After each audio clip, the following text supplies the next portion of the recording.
Morning, this is Jonathan Albin, NycosRPG, and this is stage 6, where we're going to talk about stuff and everything else. Alright, we have gotten through the final step of character creation for the NycosRPG, and this is probably, for many players, the most fun portion of it. You're going to actually take your page of stuff, and you are literally going to write down anything that you perceive your persona would have. Literally the things that you would be able to carry with you as you travel through the world. Anything.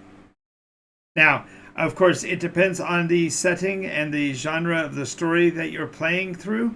So your session 0 will give you a lot of information about what's going on in that session, in that game sequence. The players and the game master will have discussed it in advance, and you'll know whether or not you can have firearms or not, whether there's certain kinds of metals, whether or not you're affluent enough to have certain fineries. There's an extensive list of items that can be owned, possessed in the NycosRPG system book for Dark Shards. And you simply would just go through the list and pick out the items that you feel that you would own. Now, as you purchase them, they are broken down under each heading, under the categories as listed above, as disposable, cosmetic, useful, and essential. And items that are essential tend to hold their value longer. They're more resilient. They're more functional. Items that are useful have a broader spectrum of value. And cosmetic, of course, you're paying for what it looks like. And then ultimately, disposable are things that you're purchasing with the intent of using them up when you do use them.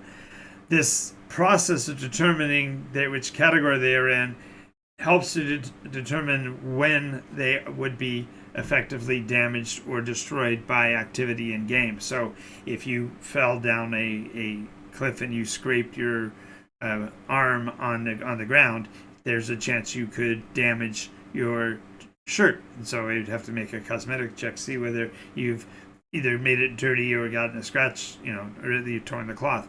And there's a chance you could actually destroy items as well this way. So with this awareness, then you have to realize that it comes down to the basic rule of stuff. Nothing is going to last forever. Every item that you use is going to have some functional use up value as you use it. In other words, a weapon, a sword gets dull, a mace points get more rounded, the shield doesn't hold its shape. There's all kinds of different ways that the items can be damaged or malformed, and so the mechanism for identifying that is tracking the quality of the item. So when you gather the item, you'll be checking against functionally two values. One is its cosmetic value, what it's worth as far as what it looks like, and then its utility value. And those two values will be used to determine things like, can it be repaired? Can it be replaced? What's the process of fixing it? Can it be refurbished and made into something else? There's all kinds of opportunities when it comes to these kind of things. So can a failed sword, a sword that is broken, could it be turned into a dagger or a knife? That kind of thing. And understanding the concepts of stuff as being disposable will tend to make it so that your player's persona and the items that he holds valuable will hold their value over time. If he has a weapon and he wants to maintain it, then he will take skills that allow him to maintain it to keep its edge and therefore keep its quality.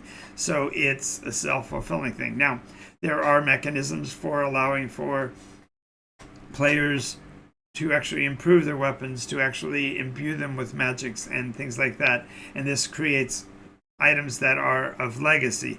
But the mechanic here we all need to know at this point is just literally write down anything you want. The Game Master is going to give you a scaled value on them, and then you'll be able to start playing almost immediately upon completing getting your list of stuff together.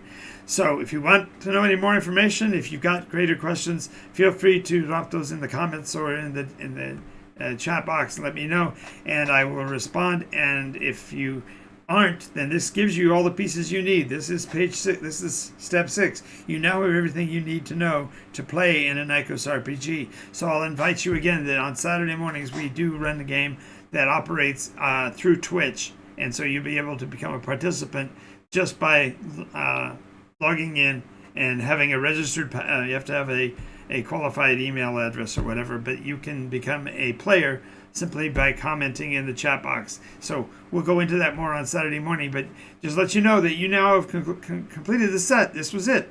If you haven't, click up above. There's going to be a banner that lets you know how to get a hold of the entire list of steps on how to play NycosRPG. And if otherwise, I will see you the next time. I'm really excited. I hope to see you.